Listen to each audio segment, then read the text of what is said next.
So Sir Marvin, may ilang questions lang po kami sa inyo na baka makatulong po sa mga nanonood sa atin ngayon. No? So Sir Marvin, ano po yung top 3 lesson na natutunan nyo sa edad nyo po ngayon na posible pong makatulong sa mga nakikinig sa atin ngayon? Sa ano ko no, sa journey ko as a financial consultant, dito ko lang nalaman na may formula pala na to be successful. Unang ginagamit kong formula is to be ready.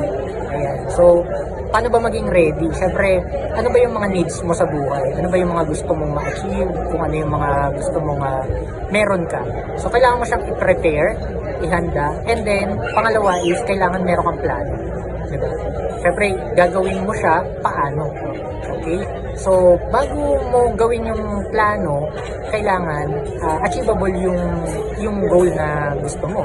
And then, pangatlo na natutunan ko na dito sa journey ko dito is, syempre, execution. Kapag may plan ka, kailangan as much as possible, execution yung pinaka the best na pwede mong gawin doon sa tatlo. Kasi yun talaga yung maglalabas naman ng result na gusto mo sa buhay mo. Yun yung tatlong way or paraan lang na iniisip ko para magtagumpay dito sa buhay.